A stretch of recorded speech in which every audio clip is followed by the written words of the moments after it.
What's up, everybody? Thank you for checking out this episode of Chewin the Rag. Before we get started, just a couple of cool, quick announcements. First and foremost, at ChewinTheRag.com, same place where you find all of our platform links, social media, email for contact, and the gaming channel.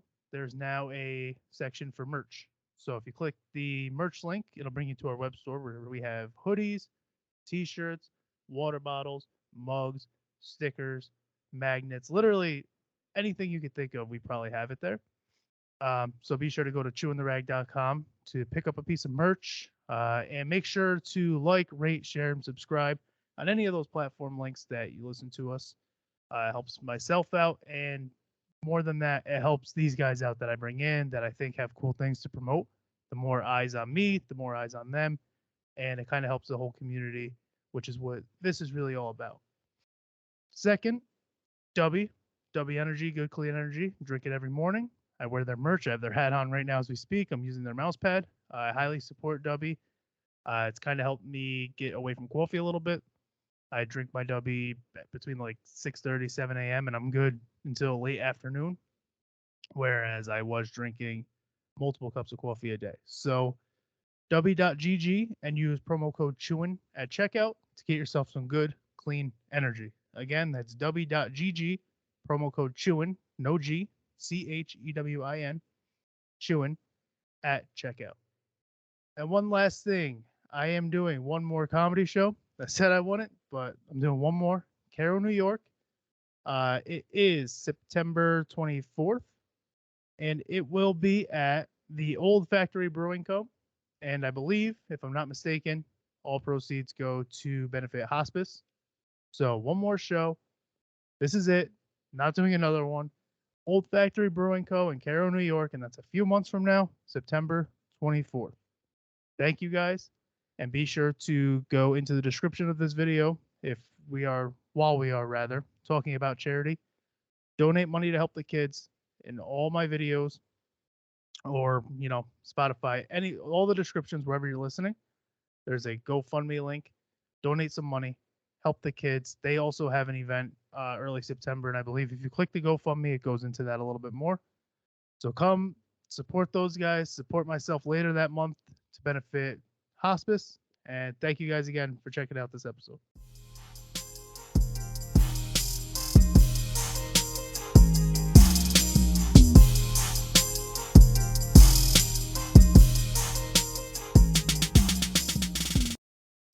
There we It are. is struggling today. We are good. We made it. We are recording. Let's get it, man. I'm excited.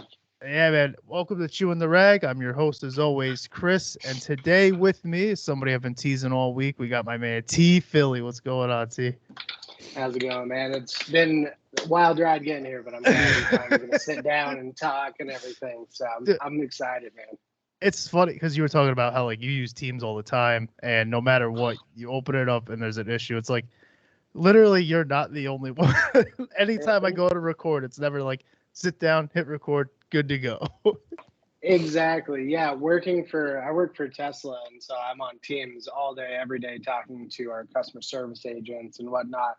And I can tell you at least 1 to 3 times a day, I'm just immediately closing out of everything and just like rebooting it all back up.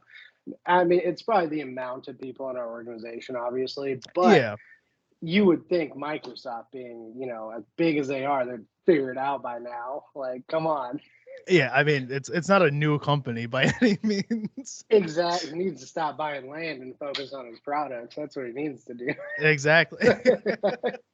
That's the real thing. So we're gonna be talking a lot today about skateboarding, fingerboarding. Just you've been skating for 20 plus years.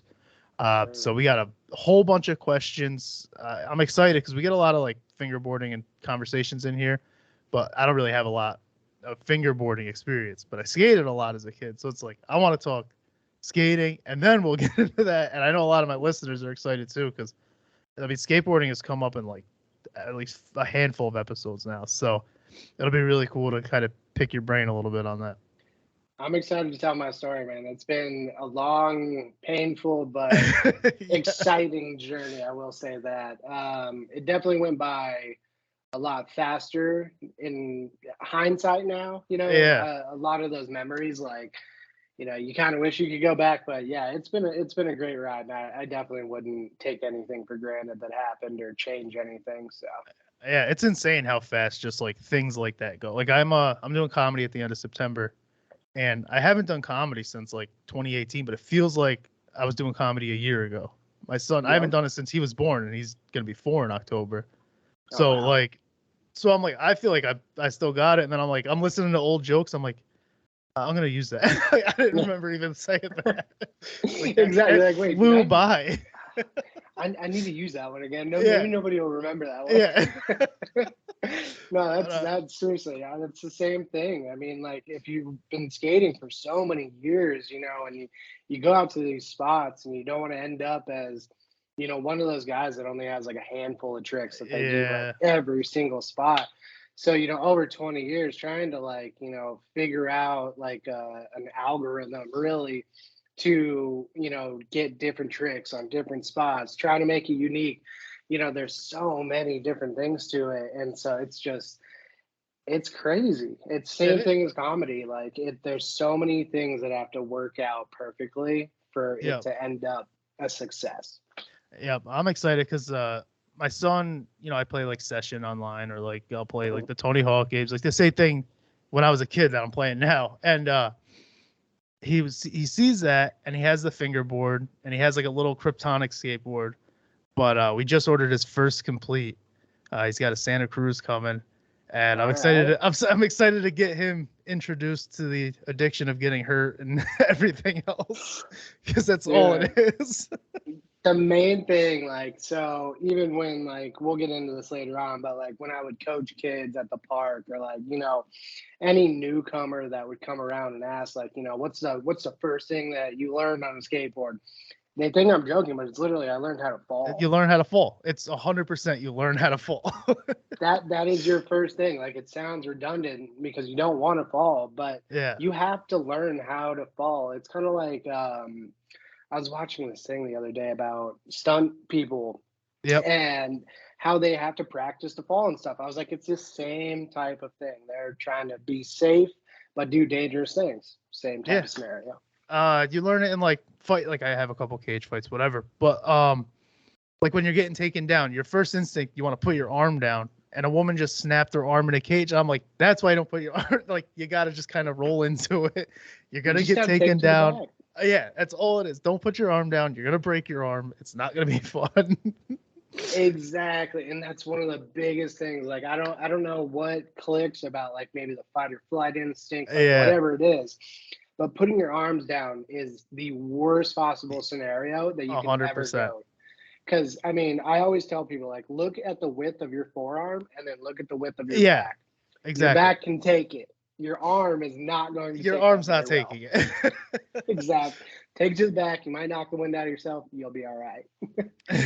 Exactly. That's the reason I brought up his first complete is because the first question here, we got a whole bunch. It's a while ago. Do you remember your first complete? I don't think you can ever forget your first complete because that's really like what starts. I mean, I can Yeah. tell you like the day, the what the clouds look like. I can tell you everything about that day, man. Like, and it's like so vivid too. It's crazy.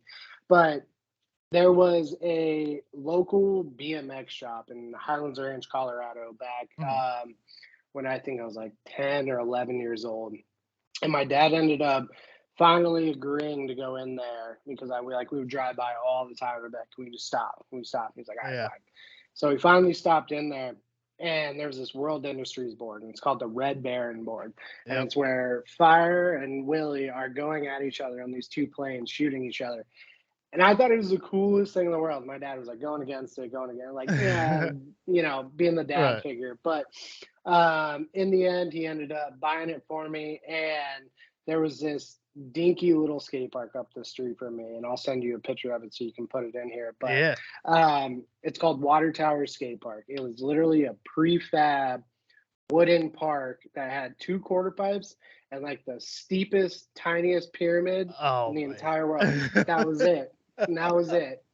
And then there's like a super famous like I think it's like a 15 stair grass gap, like the length of a 15. It's massive. Never Yeah. tried it, but that's right next to it too. But yeah, I was like, 11, I want to say I was 11, 10 or 11, and then got that board, and there was this RTD bus that would take me like a mile and a half up the road to that skate park, and every single day I got on that thing and went up there, and it Yep. was like I lived at that park for, I think we were in that apartment for a whole year, and then we moved to Parker, Colorado, which is kind of where like everything really got into skateboarding. That's Yeah. where the friends and everything came in, but yeah, man, that World Industries. I'm sure it's just basic World Industries trucks. I can't remember that part, but I do remember the board.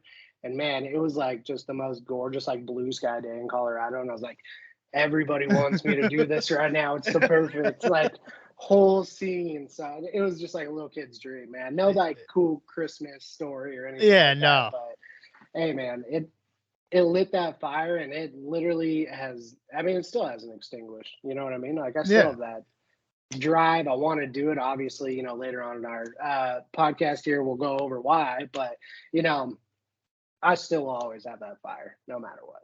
Yeah, exactly. 100%. That's with anything, if it's something you really like. I always circle back to this, but the comedy thing, I have my son. I can't go out and be out until midnight every night telling jokes to 5 people in rooms. How do I make up for it? I'll tell jokes to however many people want to tune in every week. Like, you got to just tweak it. You find that fire and don't lose it. Just sometimes you got to tweak it. We get older. We got responsibilities, injuries and whatnot, which we'll talk about. But yeah, I remember I definitely had a birdhouse was my first board because Tony Hawk games. It's literally what it came down to. It's Tony Hawk games. I had a birdhouse. We had a World Industries because it's one of the more popular brands. Ambulance here? Ambulance upstairs. Here, hang on. You're good, man. Come here. No, you're don't worry about it. So if you go around the back, there's a Ollie, lay down. Heck yeah. I'm usually interrupted by a 4-year-old, not a paramedic, but wrong house. He just like walked in. I'm like, hey man, how's it going? Yeah, he's good. Like, ambulance, like, I didn't want to be like, oh, let me pause. Like, it's obviously an emergency, but right. No, that's good content right there. That's amazing. But I thought I was getting like doxed or something. I'm like, oh, who's swatting me? Like, I'm not even popular. Oh my gosh, dude, that's getting bad too. Oof. But no, man, Tony Hawk games were like the pinnacle of growing up. I mean, that blue Nintendo 64 cartridge, man, like set it off. And it was, I think that's really what, if it wasn't for, and this is, maybe not everybody's, opinion on it, but mine at least, I think that if Tony Hawk didn't come out with those games when he did, I don't think skateboarding would have thrived as much as it did. It didn't have the visibility. No, I think I agree with that because that's what brought it mainstream. That's what really brought it mainstream. I mean, you had like your tapes and everything, but not everybody was going out and looking for tapes, or not everybody was going to their local park to see what guys were doing. Exactly. But a lot of people had a game console and then got the game, and that's when it was like, okay, here's this. Exactly. That's when I was really introduced to it, was video games, and then I got into it. So, and it's funny too, because like watching different Tony Hawk interviews and things like that, he's like, I'm not even known really as like the skateboarder. It's like the video game guy, or like that type of persona. And it's like so crazy to think that that's like such a small fraction of like what he really did. Exactly. So it's like, all right, maybe like give him like a little bit more credit. Like he did invent like a plethora of tricks too. Yeah, come on. He's a legitimate legend of skateboarding, and you're like, he's a video game guy. Like, he's just in a video game. He's cool. It's wild, man. So next one here, we kind of alluded to it a few times. I know in the past couple of years, you're recently coming off of an injury. Was that skateboarding related, obviously, or was it something else? What happened there? Yeah, so end of 2021, It was like wintertime, 2021. Me and a couple of my friends just were going to the skate park, normal, average day, you know. And at this time, I did just have my son, and so as you know, when our wives get pregnant, we tend to sympathy eat. Yeah. So I gained a couple more pounds than what I originally like was, and I was going on and off my skateboard due to having my son. Yep. So mentally, I was still top tier. I know what I'm doing perfectly, but physically, I obviously wasn't. And so I'll send you the video and everything of it. Yeah. There's this bank, and then there was a shopping cart. And I back 180'd over the shopping cart, and I like kind of ran into the ledge behind, and I like jumped off, and I was like, don't really like the landing. So I said the one thing that no skateboarder should literally ever say, and if you do say it, just walk away, just pack your stuff up and walk away, because it's gonna end up like me. But I was like, I don't like to roll away, I'm just gonna give it one more try, and then we're good. Worst thing ever, man. I remember dropping in, and like it was just black from there. And it sucked because like I didn't really hit my head too hard, but I back 180'd and my back foot came off, but my front foot came off, but my back foot didn't. So it bent underneath me, and I sat on my heel. So essentially, like if this is the bottom of your foot and this is the back side of your leg, I ended up breaking it this way. Oh no. So the back portion of my heel right there actually cracked, and it immediately like just sent this whole feeling up like the back of my calf, the bottom of my foot, like nothing that I really felt before. And I didn't know if it was broken immediately. I heard a loud crack in my headphones over my music too, which was like, because I've had injuries and stuff, and like normally, you know, it's so quick, like you don't really hear anything. You don't like, you're just out of it at that point. Right. But I heard the crack. I grabbed my foot. You can see it immediately in the video. I grabbed my foot, and then just dumped in sweat, man. Like boom, just game over. Like, all right. And then the worst part of it. So I drive a manual car. I have a 2015 Subaru WRX, and every single kid in the park is like 16 years old, no idea how to drive manual. They're not driving it. Can't leave the park. So I'm sitting there. I'm like, what do I do right now? Like my wife is at home with a kid, can't call her. Like she's gonna be pissed that I just broke my foot anyway. So like that was the last person I was honestly gonna call. So I ended up calling my friend Matt, and he's like, dude, I don't know how to drive manual. Wait, my mom does. Hold on, let me ask my mom. He calls his mom, bro. She pulls up to the skate park, rock star, jumps in my car, throws it in gear, and takes us to the hospital, drops me off, and then drives my car to my house to my wife. Bro, she was a rock star. What a champ. Yeah. So gets even better too. So she drops us off at the urgent care, and her son is like hobbling me in, like literally I'm like limping on his shoulder. And we're getting into the building, and this lady just like, okay, go ahead and fill out all your stuff and everything. And he's like literally like watching me like struggle to get in, and like normally like here's a wheelchair, whatever. Go. Nothing. They were like, just go ahead and sit down, like we'll be there in a minute, like no cares in the world. And I'm like sitting here like all red, sweating crazy, and foot's broken, and I'm like, all right, can I just please get a wheelchair? Like I need to elevate my foot, like I can't be sitting here. I was starting to like panic a little bit. And finally they get me back, and they take x-rays. They're like, yeah, this is not good. And I was like, so doctor ends up coming in the room. He's like, all right, look, it's this, I'll have to find the name for you on the x-ray. It's this crazy break. 4% of people end up having it in their lives, which is amazing. That, of course, that's the injury that you have to come out with, right? So I'm just listening to all of this, and it's like, you know, the Charlie Brown thing, man. And it's like he's talking, and I'm just not hearing anything because it's just all bad news. And he was like, look, you know, I'm not going to tell you that this is like a career-ending injury, but I can tell you that this is probably the closest that you're going to get if you continue to try. And finally, I talked to a couple people and I reached out to Dr. Kyle Brown, which is like a really famous Instagram rehab skateboarder helper guy. Yeah.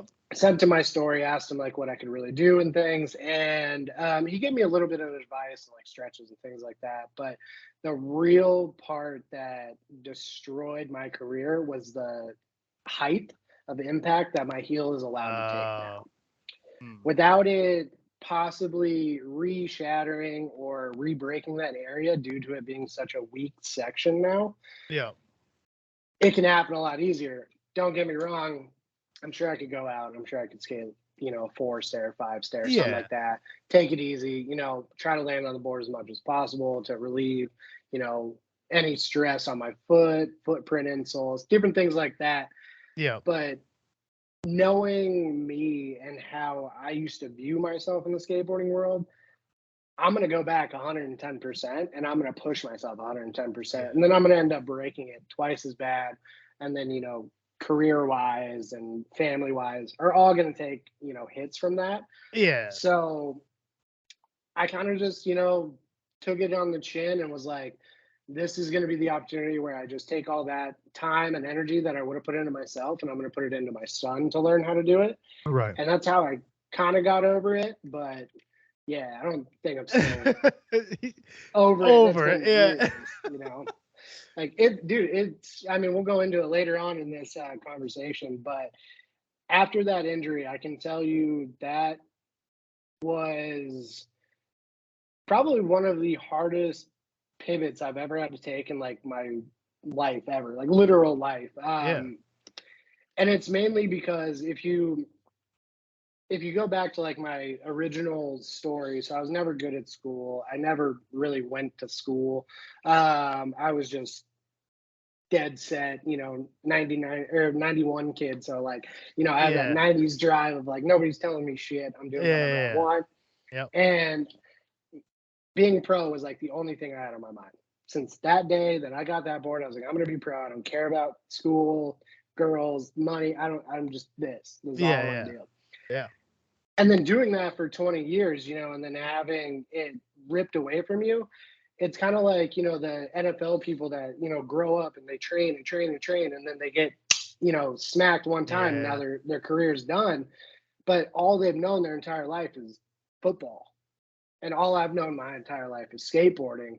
And so to try to redo your life without that big piece in it, definitely like it's pretty crazy how like mental health can destroy you on like different things like that. But that's why people like you doing these interviews or people getting their stories out, it really does help a lot of people understand if they're ever in the situation or hear somebody in that situation, they know how to empathize with them. But dude, it's wild, man. Like having something like that ripped away was not physically ripped away. I can't say like it was all gone. But in a way it does feel like that. So, I don't think I'll ever get over the fact of that it got cut short. I just need to accept it. Right. Yeah, that's exactly. Yeah. Have you done anything like, just riding, or is it as soon as I ride, it escalates, right? You can't just go down the driveway. It's such a pain in the ass, man. So, all right, this is how it went. So after the injury, I was like, all right, I took like a year off my board because I had to heal and all that stuff. You have and to. So, right. Yeah, I was out for like a year. And then we had this little cruiser board. So I was like, I'm going to ride this little bastard down to the mailbox. Yeah. So I'm going down to the mailbox. I'm coming back. And the next time, I'm like, all right, I'm going to ride my skateboard down the mailbox. So I ollie the sewer covers. I'm like ollieing up onto the curb. And I can just see this trend happening. And I'm like, okay. Maybe I can get back into this slightly. And then I'm like sitting there thinking about like, okay, I'm just gonna go down to the skate park. Then I started like going to the skate park, doing like little videos and stuff. Yeah. And it just started escalating so quickly. And I was like, dude, I'm gonna hurt myself. I know it. And like financially, career wise, like I'm at a really good point. And it's such like a teeter-totter game right now. Yeah. Like, I'm not saying that it's like my happiness will go away if I only focus, or my happiness won't. God damn, how was I going to say that? Like, I want to be happy on both sides, but obviously, you know, that's hard to do. So it's gonna be difficult. I just gotta, you know, let my son ride the board and really just let him kind of take over at those points, because I take it too far, man. I can't hold myself back. Yeah, like his board comes tomorrow, so like I was hyped because Dude, I was born 92, so it was like first you go to like Zoomies, that's like your main, but then you find the small shops, and then you have like it was CCS magazines at one point, and I was like, I haven't touched CCS since like early high school, and I was like, there's still a thing, so I opened up their website and I'm like looking at boards with them, and I'm like, I know how this is gonna go. I'm gonna go get hurt, and I I have to at least see, like, for me, I haven't touched a board since probably 2010 was like the last time and I know I'm gonna be like, well, let's just see. I got like a pair of FP, like I got shoes, I got everything. Yep. We're gonna see what we still got, and it's not gonna be much, but hey, man. It's gonna happen, and I'm fully aware it's gonna happen, and I think unfortunately my wife is fully aware it's gonna happen. And that's the other part too, is like she's fully aware that like I really do want to get out there with my son and like make it happen. Right. But I know the moment like I throw in music or something, dude, it's just focus is gonna be off, and I'm gonna be on my own world again. Because with skateboarding, it was like, dude, it's like the most peaceful thing in the world. Like it's so hard to explain. You just blank out. Like that's the best way I can put it. Your mind is blank. You have no worries. You have no stress. You have nothing. It's just you and a piece of wood. Yeah, there was like, you get your headphones in. There was nothing, 8:00 at night. The sun's starting to go down. The banks are closed, and like bank parking lots were just the best because you got everything there. There's a little 3-stair. You get a couple of like the boulevards within the parking lot. Like, it's always paved because it's a bank. It was so sweet. So like, dude, it's 8:30 at night. It's cool outside. There's 2 street lights on the bank. You can see just enough where you're chilling, and like, there was nobody's bothering you. Nobody gave a shit. There was the one cop that's just like, don't damage anything, and you're like, you got it. I can do that much. Yeah, right. I will not damage the building, but maybe this curb might. There's like some curbs that gotta. Dude, there was nothing like that piece that you're describing. Exactly. And in Colorado, we were dealing with winter and everything, because I'm out here in Arizona now, but we'll get into that part. But yeah, growing up in Colorado, you were dealing with the winters and stuff, and I always get the question, did I ever snowboard? And I've been maybe 5 times in my life. Like, it's not too bad. I mean, I can do it. I can get down a mountain. I'm not going to tell you that like I can 360 or board side rail. Like, absolutely not. But I can chill with my friends, get down a mountain, have some mountain beers or whatever. But it was really finding those parking garages that were underground out there, man. And there was the main pinnacle of growing up in Parker was driving down Parker Road to this Super Target. And they had this underground parking lot, and there was a bank underneath there too. Yeah. And they had this little gap that was like a flat gap. So you could do like kickflip to Manny, or you could do like, gap tricks over it, whatever you wanted to do. And it was perfect. No one messed with you. The wind was out of it. Like the snow was out of it. It was amazing. But that spot got blown up real quick after like everyone really started to skate there. The bank was like, we have no curbs left. Like these things are destroyed. You guys gotta stop. Yeah, but dude, it was. I mean, I've had so many different memories in that parking garage, man. Like we've done pranks there. We've done like, I mean, just anything you can imagine. Like that was the go-to spot. Like it was. Yeah, and I'm in New York, so same thing. We get all 4 seasons. You get your winters and everything. And I grew up, it was in Troy, and there was a lot of overpasses. So like there was this one area, bunch of overpasses. So you get under the bridge, there's nothing down there. There's a little staircase. There's a lip. Like it was perfect. Same exact thing. Nobody gave a shit. Now you go there, it's leveled. They put gates all. I'm like, oh, this is like, I feel bad for kids now because it's like, what are these guys doing? Like I was telling you, like, because I go out to New York quite often for the Tesla factory that's out in Buffalo, and I'm actually going to be out there for 2 weeks, coming up here in September, like the beginning of September. And dude, there's like so many amazing skate spots out there, but everything is like fenced up. Everything's fenced.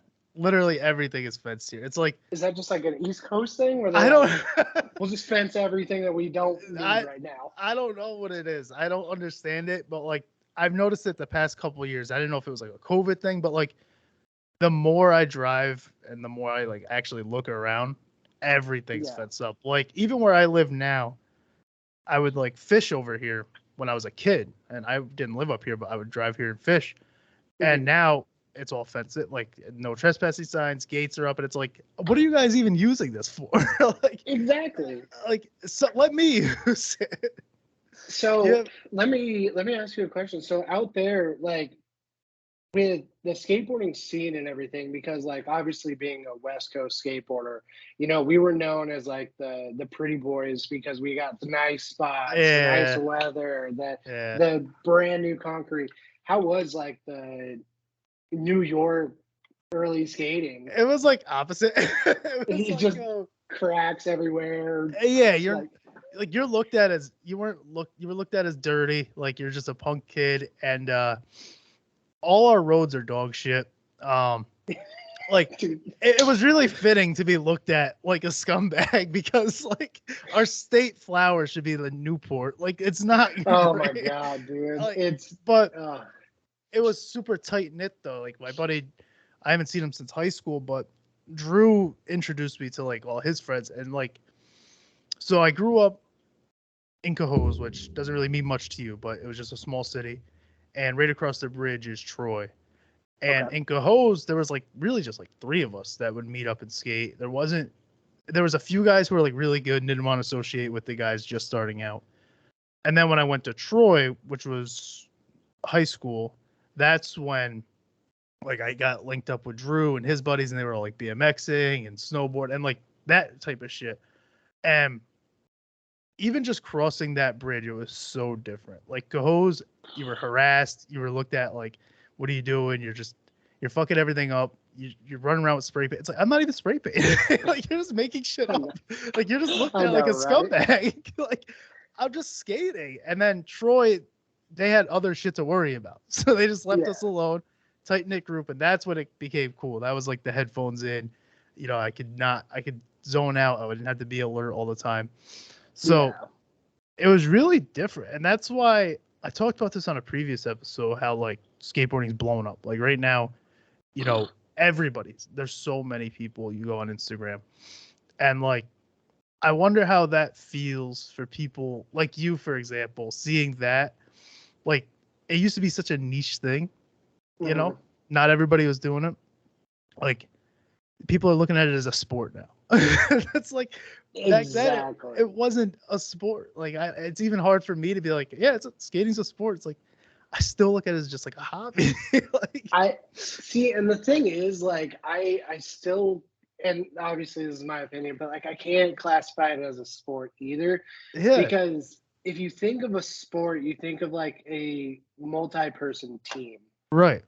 And skateboarding, yes, you can have coaches and you can have, you know, dietitians and all these crazy things that, you know, professional players have, but it's never going to be the same because that coach can't coach you on how to do that trick. You have to learn how to do it. Mm-hmm. So I can't look at it as like a sport. I can look at it as like an extreme sport because that's technically what it was, right, you know, originally classified as.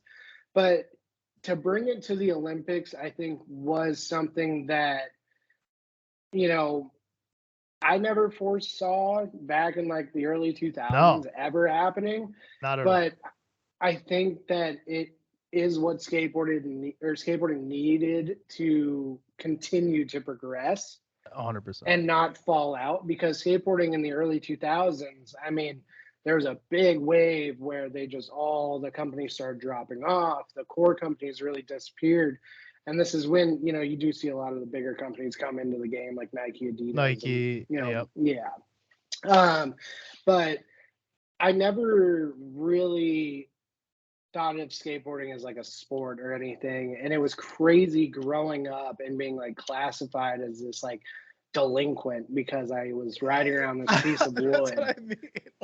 And now they're like praising people. Like perfect example is Yuto. He just put out his street part and he posted under his article when he dropped it on Instagram, and he was like, how am I not even allowed to skate in my hometown, like in the streets, but I'm like this superstar. And it was like on their front headline news in Japan. And I'm like, okay, how does skateboarding going from somebody looking at you as this graffiti writing, troublemaking POS to this like superstar Hall of Fame $40 million Nyjah? It's insane. Like, what? It doesn't make sense. That's what I mean. Like, you're almost looked at like you're in a crew. You're in like it's just a crew of these kids. They're always on their boards. And now it's like superstardom, like you said. And I kind of view it in a weird sense, like you have tattoos, I have tattoos. Obviously, you both like them. I view it as like tattoos in the workplace, for example. If you look at it back in the day, you saw a guy with tattoos and, your mom's like, you don't want to get that because what are you going to look like when you're older? And now it's like I can go get my hand blasted and I know I'm still going to be able to punch into my 9 to 5 tomorrow. So it's like, I think it's the same thing with that in a sense in regards to just like society's kind of evolved. Like, it's just completely different. And it's probably social media, honestly, as far as skateboarding goes. It's probably a big factor. Exactly. And that's, I mean, a huge part of what has made skateboarding better, but also at the same time destroyed it in so many ways. Like it, for brands, for, companies, the exposure, yes, it's amazing. But to go from having to drive to your local skate shop, watch a 30-minute, 40-minute VHS tape or DVD, whatever time frame it was in, knowing that, okay, those are the spots, those are the tricks that have been done. Okay, you can't do those. You have that written down, so you go out to hit the streets and you do that. To now where it's so oversaturated, everything's been done, everybody looks like everybody else, everybody skates like everybody else. There's no like real, like, I guess, defined characters anymore. Right. And it sucks.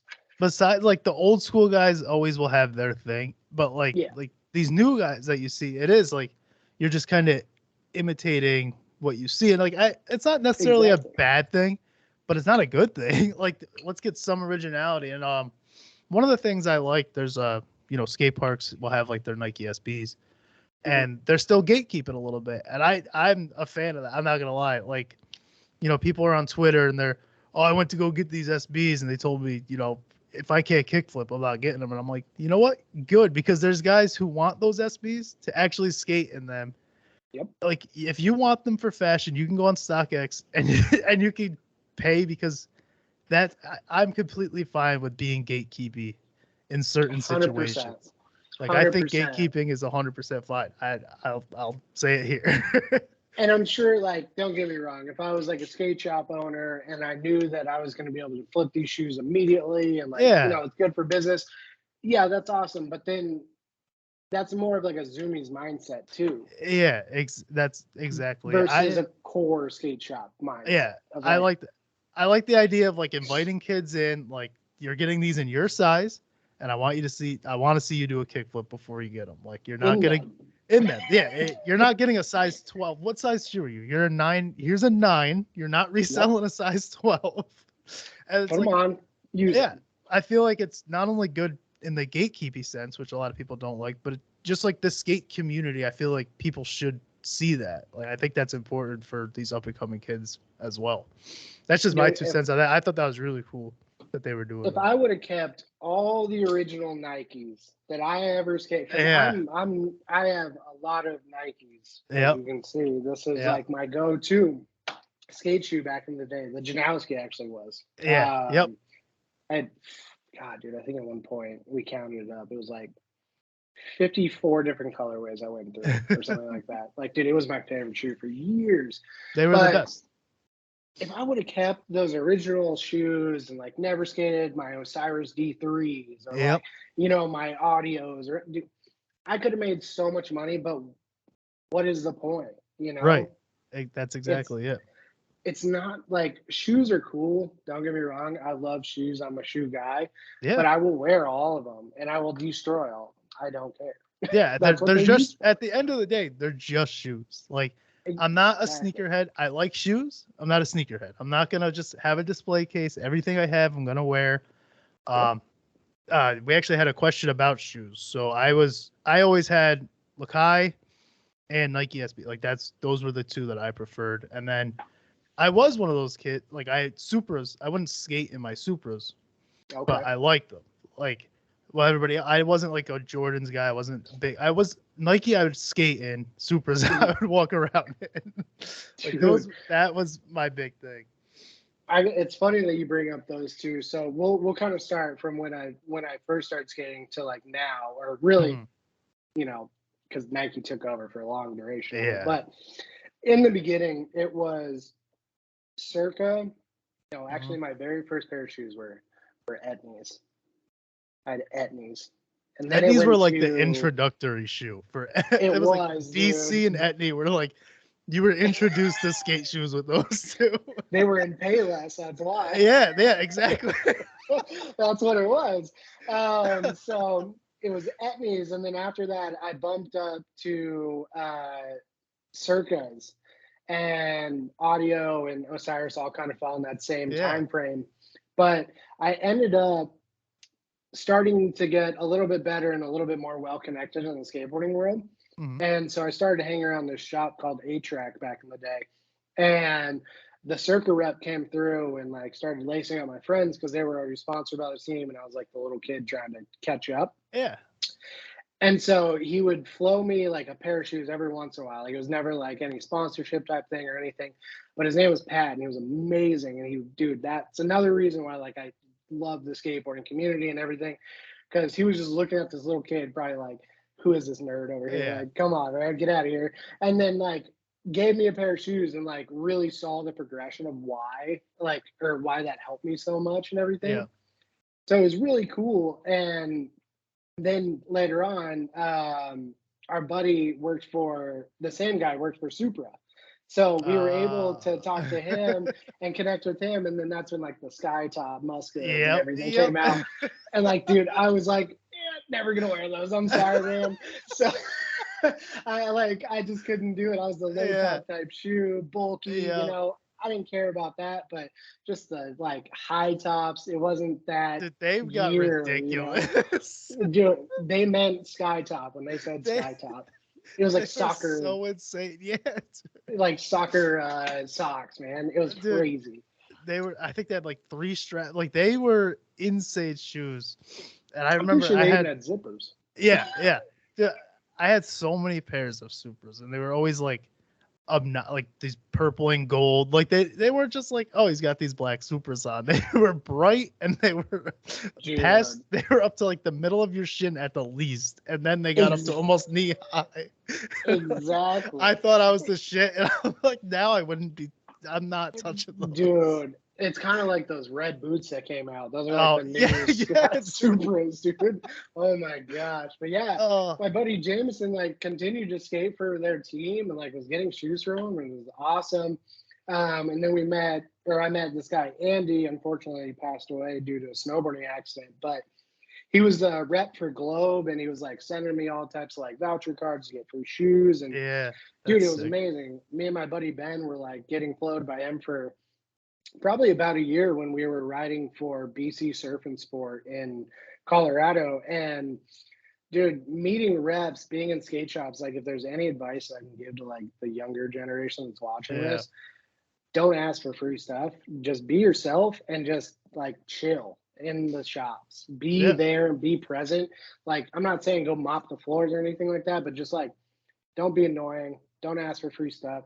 Just generally show your craft and they will like notice that. yeah. For the most part, like I know I've said like gatekeeping and stuff, but that's not the same as like the community side of it. Like the skateboarding community in general, it's pretty tight knit. Regardless Yes. of how popular it is, it's still very tight knit. And like you said, the more you hang around these guys, you show that you actually give a shit about the skateboarding part of it, and you're not pulling on shirts going, oh, you know, Let me get this. Let me get this over here. It's like, shut up. Just be cool. Like I know you're not typically annoying. Just don't be annoying here just because you're here, and you'll probably get something out of it. Just but don't go with the expectation. Once in a while. Yeah. Show up, actually shop. Don't go with the expectation of if I'm cool, I'll get something. Like, exactly. And you'll probably get something. Especially if you're a young kid, they want to see the, the art kind of live on. Exactly. And it was a lot different back, obviously, when I was trying to get sponsored versus like what kids have to do now. Yeah. I would physically have to go drop off a DVD or whatnot at a skate shop and be like, hey, can you watch this? And literally 9 times out of 10, they're like, yeah, sure. And then throw it aside. Yeah. And they don't know that I just spent like years of my life trying for that 30 seconds that I did. It's not as like it wasn't easy back then to get those 30 seconds. Exactly. And using the cameras, man, like losing footage all the time. Like oh God, it was terrible. But the way that it's evolving into now, I feel bad for reps, man, because there's so many good people out there. And it's like once you see one kid, you're like, damn, he's super good. And then you close the app and you open it back up an hour later, you're like, well, wait, that kid's twice as better as the kids I just saw. So, I'm glad that I phased out when I did because absolutely getting dominated by this generation, dude. The way everything, we talked about, I talked about cage fighting, even just like the way that's evolved. Like a 16-year-old who's been training would beat the shit out of one of the guys from like UFC 1. Like, I'm sorry. Because it's just so evolved right now that your one overhand punch isn't going to connect with that kid. It's just everything evolved at such a rapid rate, I feel. Like the past like 15 to 18 years maybe. Went so fast. The gap is insane. Like it was so crazy to go from like your friend's house where you didn't know if they were there unless their bikes were out front. Yeah. To literally having like infinite knowledge in your hand. Yeah. Like so fast. Like we're doing this on a phone right now. 15 years earlier, I probably would have been playing like, I wouldn't have even had a phone really, probably. Well, no, 15. I would have like a Nokia like brick phone playing Snake or something right now. Yeah, I didn't really get my own phone until like I had one in high school for a little bit, but like anytime I got a phone, and it was a new number all the time because I couldn't keep like. It's weird just like having this. I'm just upgrading an iPhone now. Upgraded the iPhone. All my shit's staying like the cloud. It still doesn't make. I sound like one of those old guys. I'm like I don't get how we got here.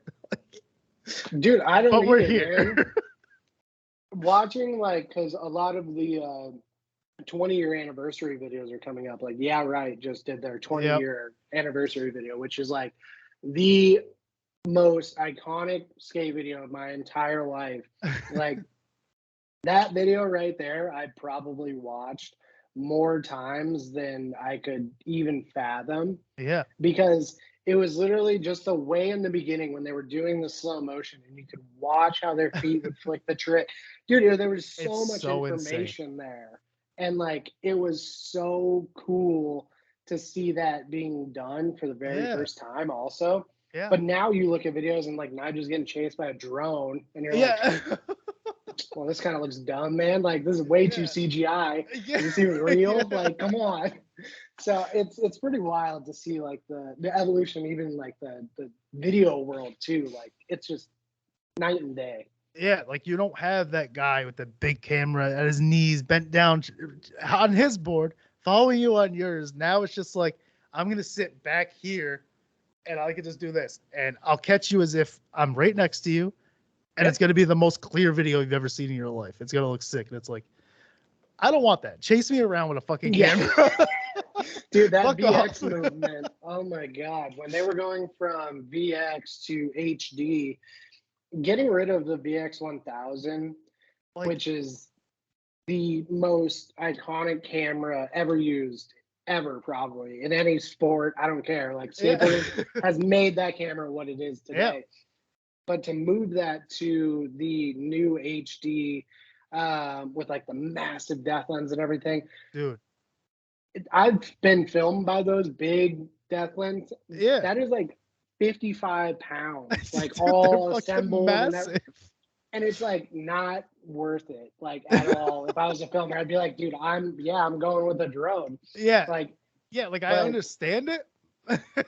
dude, back in the day, there's no way you would get caught putting out anything that wasn't on a V or Yeah. a VX because of colors and everything, just the way that the sun came through. Like, dude, it was so perfect for like what we were trying to capture. Yeah. And I feel like HD kind of made that like disappear a little bit. The rawness, the East Coast feel that we Yeah. had Yeah. kind of went away with HD, which still Like- some videos are being put out, but eventually it's gone. It's gone. Yeah. Yeah. I mean, like now you have to like put a filter on if you want that gritty. Yep. Because like I like DIY. I love DIY Mhm. stuff. Like this is completely DIY. I fucking when I Google a couple things, put it together. I've been like bands that played in your garage. Like I love that feel. So for me, when something's like too perfect, it's like I don't really connect with that. You know, I want to see Exactly. like that fucking Rodney Mullen video from 20 years ago where he's just hitting flat tricks. Like I want to see that. Like that gritty, you can barely really see what's happening. It's got a little blur to it. Like I'm cool with that. I love that. And it's like horror movies. Show me an old horror movie Exactly. where you watch it now and you're like, this is so corny. I'm like, fuck yeah, it is. Dude, it is perfect, man. You see that corn syrup over there? Yeah, like Look at that's that. give me that. It's like still clear. You're like, Yeah. maybe missed the spot over there, but I still get the point. Like, it's fucking crazy how like it really worked out.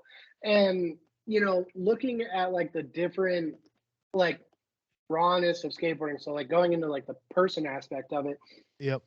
dude, we have people like David Gonzalez that's just like will mob down a mountain, face plant, bloody, get back up, do it again. But then we have people like Shane O'Neill that look like they have never touched the ground harder than a pillow. Yeah. And it's like, how? How? You're so good and you do the most dangerous shit in the world, but you like land as soft as a cloud. Yeah, it doesn't. It's insane. It doesn't make So, sense. I love the fact that like skateboarding has that personality of it. Yeah. Of be however you want to be, skate how you ever like, skate how you want to, do the tricks that you want to. You know, Andy Anderson is an amazing example of not giving a fuck what people think of you. Yep. Straight up. People can say like, oh, Nigel's a POS, like whatever. Yada, Yeah. yada. The dude is insane. I don't He's give a nuts. shit. Yeah. Yeah. It doesn't matter. He's amazing. Now, on the other hand, Andy Anderson may not do the same level of intensity, but the Right. tricks that he like does, Nigel probably can't even do.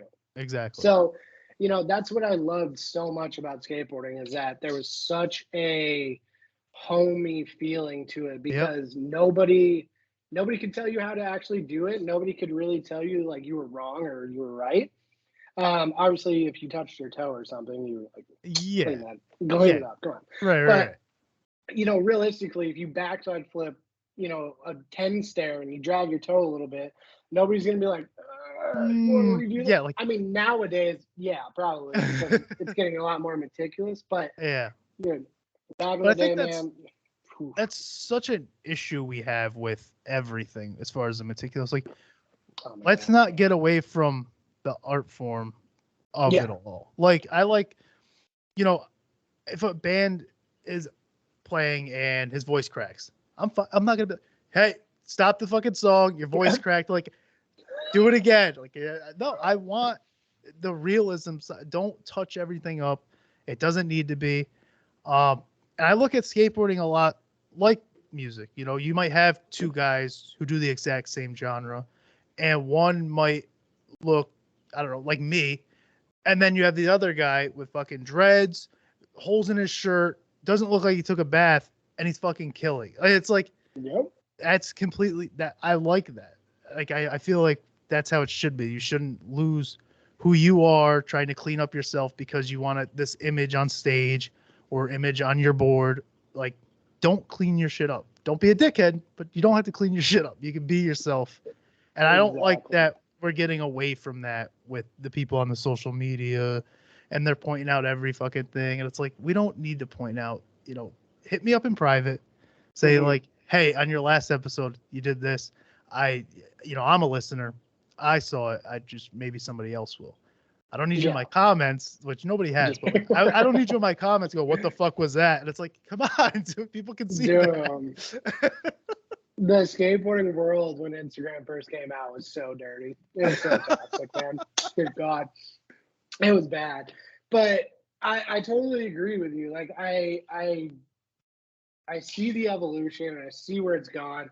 And I wish people would really kind of take a step back, because what you Yeah. just explained of losing yourself in like somebody else's image is exactly how the last like 10 years of my career, 7 to 10 years of my career went.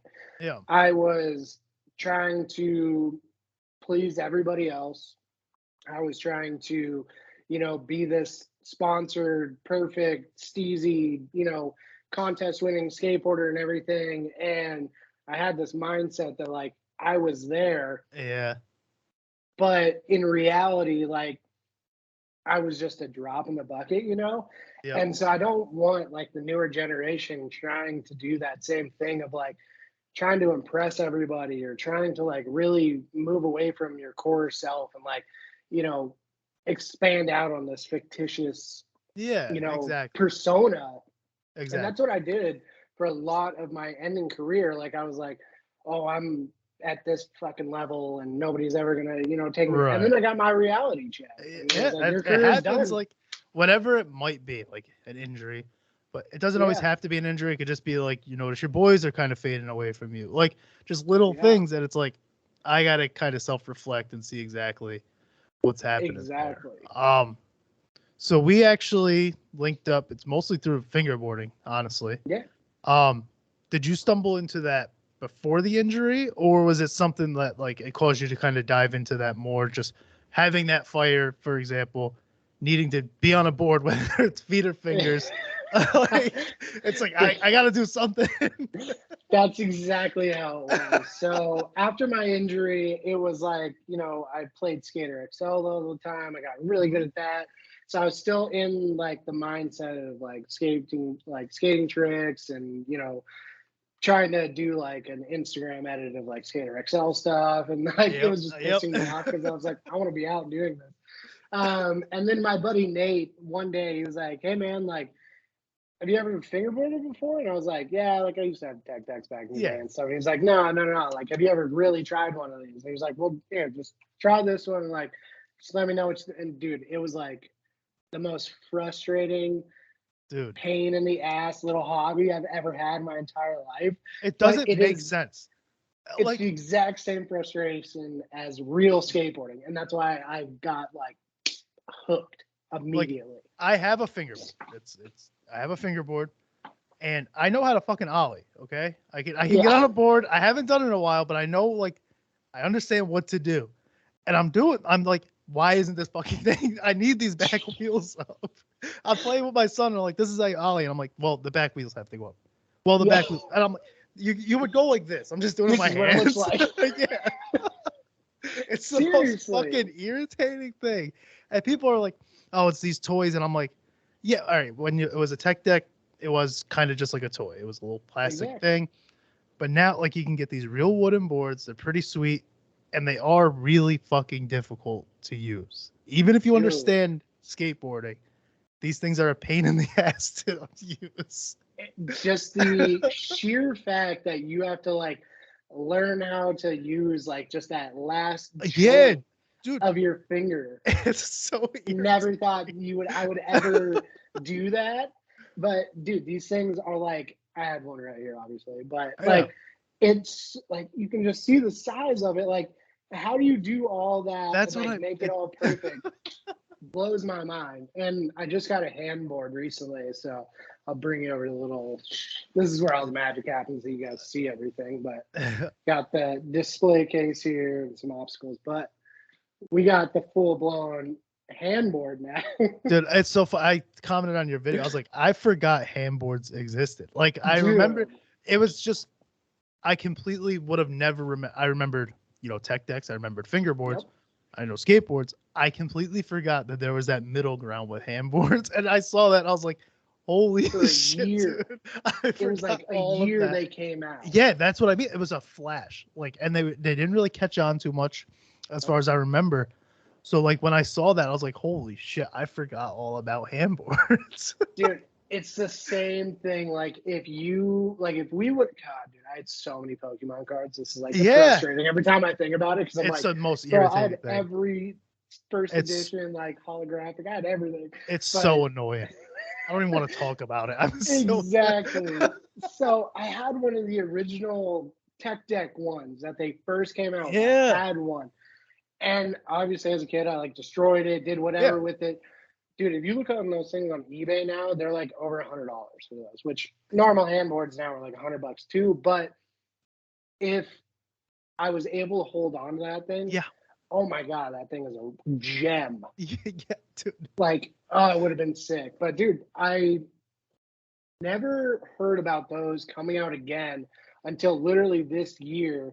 But the very last time, there was even like a little like twinkle of handboard was Day One. He came out with a pair of shoes and he had a wooden handboard. Oh, no shit. And there was no trucks or anything, though. It was just the deck. Oh, my.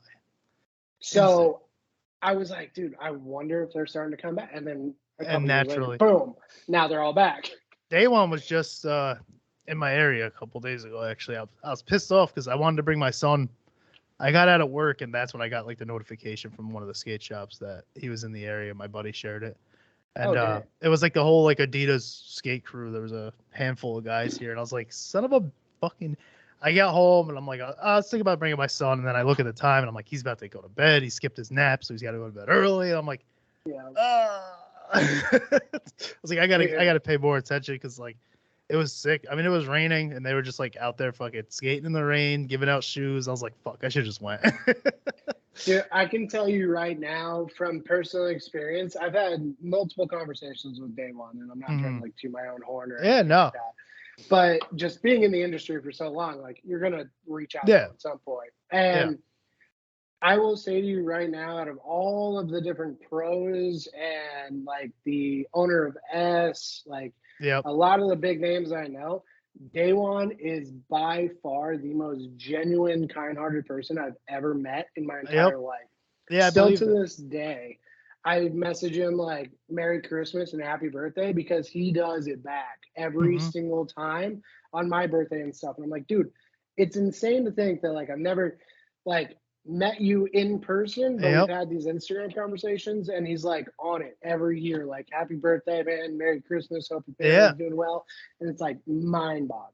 It's insane. And like my buddy had like he was taking pictures with him. I'm like, you motherfucker. Like I don't really get like that FOMO, and I'm like, I should have just brought my son. It would have been a fun thing for him to see. Like he's getting his board tomorrow. Like it didn't really register like he's getting a board, seeing these dudes skate. Like he would be talking about. I'm like, I'll bring him to an event soon. I have to. But there's just a couple guys like that, even outside. Like Tyrone Crawford, he used to play for the Dallas Cowboys. I'm a Cowboys fan, and I played him in Madden, and like we just connected through like Instagram and whatnot.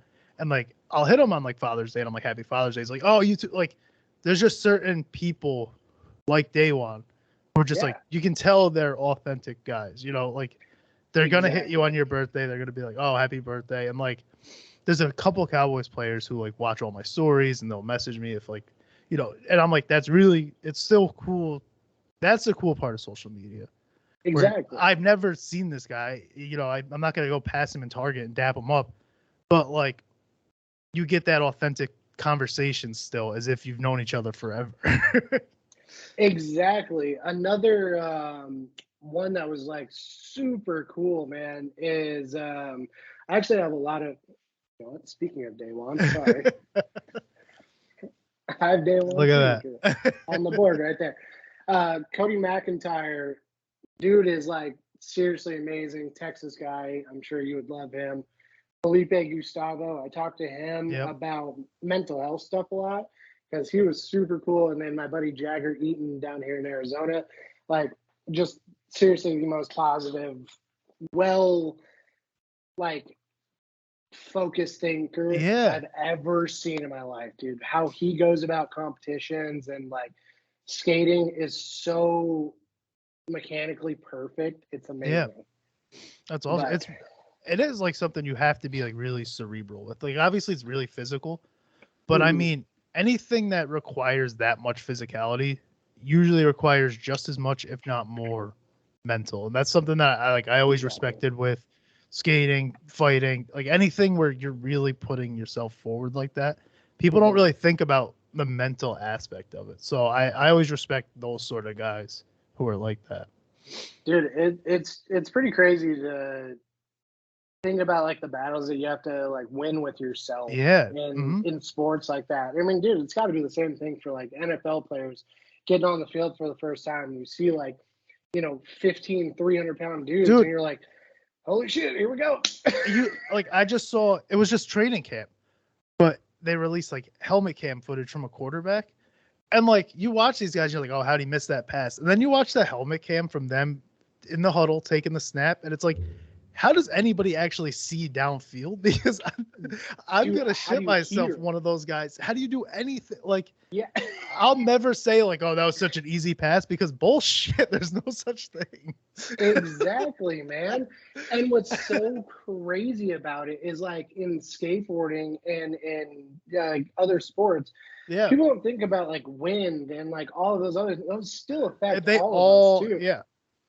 And 100%. so like you have to do all these like calculate. Obviously, I'm not doing like math in my head. Like, all right, wind is 14 degrees west. Right. Like, I need to go 12 south. Like whatever. But like, it was still one of those things where like you got to curve in different. You got to do this different. And like people don't think of like the amount of thought and process that really goes into skateboarding. Like, dude, it's a lot. It's a lot. And I was never like really good. I never like did the deep dive, but like, even if you do it for a year, you do it for 6 months and you notice how your mental changes and how you approach things. Because like in the beginning, it's like finding your balance, learning to fall, like understanding the real basic things. And then it comes down to, the ledge height, the wind, everything around skateboarding. It's not just you and the board now, because now you're able to kind of move around a little bit once you get past that basic. So it is real. I have like a ton of respect for anybody who can do something for that long, because it's not just on the body. It's weighs heavy on the brain as well. And then it does, man. So for the fingerboarding, for me, so was there anything that surprised you when you like really got into fingerboarding? Because like for me, it was how like the community and how big it really is. I don't want to harp on it because I talk about it a lot, but if you go through my Instagram like followers, there's so many just like this guy FB, this guy FB, and like I really appreciate how supportive it is, but at the same time, it's like holy fuck, there's a lot of you. Like, dude. Yes, that is the biggest surprise that I have found out from this community. It is like you turn over a rock and like a fingerboarder is like, yeah, what's up, man? And you're like, oh, Jesus Christ. Like, dude, they're everywhere. And like, you really never like thought about it because I felt like maybe people were like embarrassed to do it out in public or something. But then once I started like getting into the community, you see like tons of people out doing it in the streets and you're like, wait, where the hell are you guys? What? So, dude, it's insane how big it is. But another one of like the biggest shocks of the community is just like the overwhelming like helpfulness and like willing to just like give for no reason, for no like want back or anything. Just like, we just want you to have a great time, have fun, and just enjoy this. And like that's all I wanted to do, because I took skateboarding way too seriously. I made it into a job. I made it into like, this mental battle. So I was like, when I'm going into this and like, I got sponsored really quickly and I got all that stuff really quickly, but I started going down that same path of like taking it way too seriously. And so I was like, dude, no, I'm out. I just want to have fun. I just want to, vibe with the community, have a good time. That's literally one of the like first episodes I had. I said the moment this stops being like fun and I feel like I'm like clocking in for work, all this stuff's going in a box on the curb and you can have it. I'm not doing. I really just wanted this. If it gets, obviously, the more it grows, it's not even just for me. I promote super heavy because I have people like you and I have people who have, the more eyes on me, the more eyes on you guys. And I feel like it helps everybody, that same community. But for sure. But the main thing is the moment it stops being fun, the moment I guess can't make it, but I still have to put an episode out. So I got to do a solo episode. And I'm like, oh, I don't want to. That's when it's like, I'm done. Because I don't want to get into I'm going to make it. I don't want to do any of that shit. It's fun. Making it would be sick, but it's literally not even a thought. I don't give a shit about any of that because I've tried that with too many things. Exactly. And like, I forgot the actual quote of it, but once I find it, I'll send it to you. But it's pretty much like, making all of these goals for yourself and everything like that is technically just setting yourself up for failure. Because if you don't get to that and you don't feel good when you get to that point, then what was the point of even making a goal in the first place? So it's like, go with the flow of life. It's crazy already as much like hectic shit that we have to deal with. So just live each day more fun than the last one, because dude, I took so many of my years way too seriously, like ruined friendships, relationships, like all types of stuff, because I was like, nope, I got to be at the skate park for 8 hours doing the same stupid tricks that didn't get me anywhere further. But just, I don't know, man, just for anybody out there, like you said, if it stops becoming fun and becomes a job, put it away for a while. Just it's not worth the headache. Like, if the same thing, the thing with fingerboarding with you, we were like, I'm just gonna treat it as a hobby. Obviously, the cool shit that comes with it is great. The sponsorship. If somebody wants to sponsor this, cool. I get to run an ad. That feels good. That feels great. But I'm not here to be like, I hope somebody sponsors Chewin the Rag. I don't give. If I did, I probably wouldn't say half the shit I say sometimes because it's not helping sponsorships. Like, I don't want to be, because dude, I was always on these teams where like I had to do this or I had to do that, like this, that, and you're like, can I just do me? Like, right? Like that's what got me here. Like, that's the issue. They like what gets you there, but then once you're there, it's like, well, now it's like, no, fuck off. Like, this is what got me to you. Like, what are we doing here? It's really mind blowing on like the fact, like just the real actual thin line that really, dude, is what like fun versus like a job. Like, dude, it's such a fine line that you can cross at any time. And I think what people really need to like focus on if they're trying to find like a hobby that they're going to love forever, figure out what your actual passions are. Like, don't just be like, oh, I'm passionate about cars. Are you? Do you really want to do 50 hours on a motor? No, nobody's passionate about cars. If you're a real car guy, they're not passionate about cars. That shit sucks. But, there's the love for it. And that's the other part of it. Like, you can have passion, but then there's also the love portion of it. And if you don't love something 100%, it's not going to work. It's not. Yeah, it's really not. So your love and passion for just, talking to people, bringing people smiles, interviewing, comedy, fights, all of those things are love and passion for you. Right. Versus just being like, oh, I love fighting, but I got a passion for podcasting. Yeah, exactly. I love all that shit. Yeah, I literally love all of it. And like, the only thing that sucks with fighting is it's unfortunately a fight. Like, you want to talk injuries. Like, I'm not doing that. Yeah, like it stops. I can't say it stops being fun. It doesn't stop being fun. it gets to a point where you're like, it's not responsible for me to get punched in the face this much for free. That's what it is.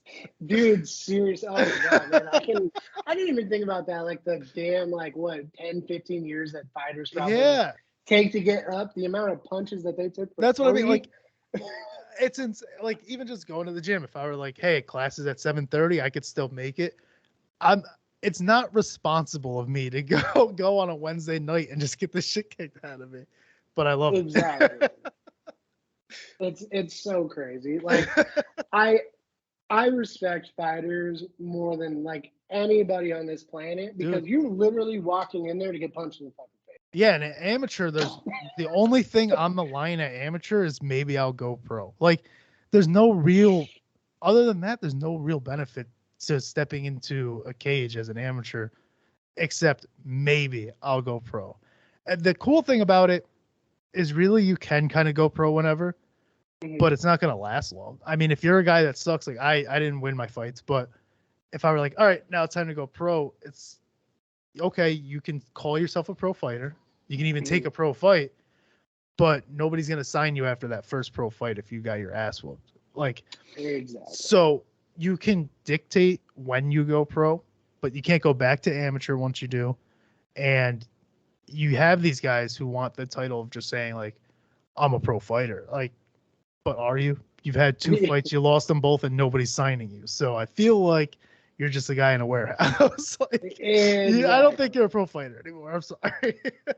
And dude, it's kind of like that thought process that I had. You know, I was that guy where it was like, you know, oh, pro is the only thing I give a shit about. And then when I got to the point of like having somebody put my name on a board, it was like the most non-celebratory moment of my life. I was like, wow.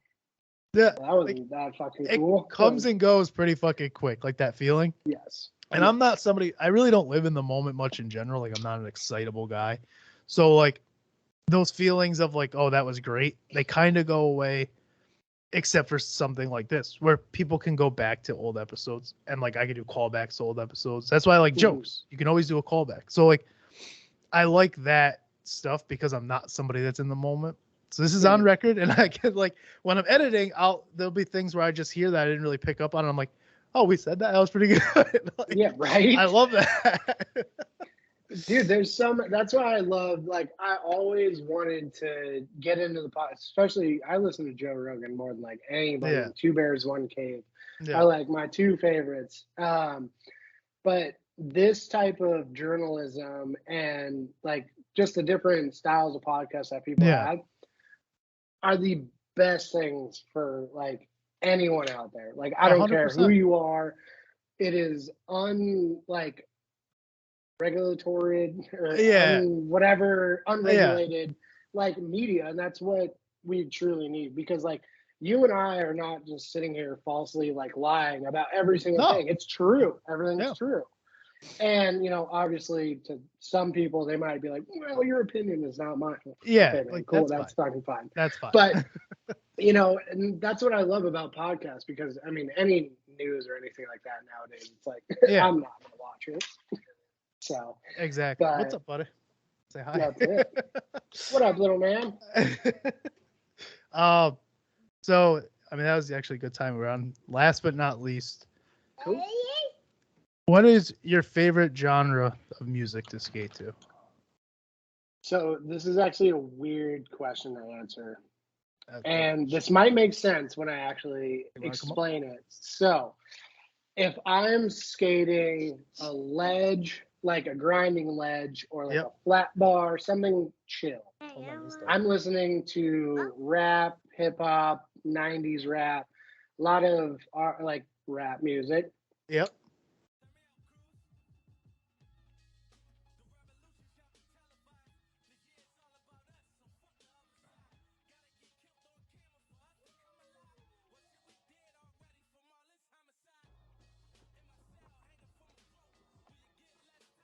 If I'm skating stairs and I'm scared, I'm listening to death metal. I'm not even joking you. I don't know if you've ever heard of the band Chimera before. Yeah. I've been listening to them since early 2000s, and I actually played Call of Duty with the lead singer. Oh, really? Yeah, his Mark, dude, super tight guy. I listen to his music anytime I'm like scared of trying a trick. You I have will throw like on his music. it's like I need something aggressive. Like, dude, the breakdown. I swear to you, I will stand there and like hype myself up listening to like the build up. yeah. Right when that breakdown hits, I throw my board down and I just try to black out and land the trick. That's it. That's the way I go about it. But rap, mellow stuff, hardcore stuff is hardcore music. I gotta do it that way. Yeah, I mean it makes sense. I was always rap everything, so I get it. But it's weird like being rap everything, knowing like, oh, he's played in hardcore bands, but like hardcore was always like on the ride there. It's the kind of same thing, I guess, in a way. Like if I know I'm going to a Gap or I'm going to the bank, to the school, the 3-stair, 5-stair, whatever it was, I'm gonna listen to my hardcore on the way. And then I gotta like, then it's like, all right, I gotta go on rap. Like now it's time to just like, now I'm here. So I guess in a sense it's the same thing, just different settings. Dude, it would be hilarious. I would be at the spot skating like, let's say this 8-stair or whatnot, and I'd be listening to this like death metal for like an hour and a half trying to get this one trick. Finally get the trick, and then we get in the car and my buddy will just like put on some Pink Floyd and play the most calm music ever, and I'm just like, completely different. like, all right, we're good. Let's relax. It was the same thing playing shows though. Like we wouldn't listen. If I was gonna go play with 10 hardcore bands, I don't want to fucking listen to hardcore on the way. I'm sorry. So like I'll listen to reggae or something. But dude, seriously. Before we go, I don't want to go without giving you any chance to send your plugs and everything else, and they'll all be in the description of the videos. But what do you got? Yeah, man, if you guys want to follow me on my main skateboarding page, it's t.philly official on Instagram, and then my fingerboarding page is just TPhilly FB. But other than that, I don't really get on too many other socials. I've kind of lowered the toxicity level of my life. Yeah, you kind of have to. So, you guys, if you want, DM me. I'm always down to play Call of Duty, Skater XL. So, if anybody wants that, feel free to DM me, and we can always join some Discords together. But I really appreciate you having me on, man. This has been a blast. Are you on PC? Is that what you're gaming on? I am on PC, yeah. Okay. I'm PS5, so a couple things to call. There's a lot. I'm actually finding one, since we're on the topic, like there's actually so much less crossplay than I thought.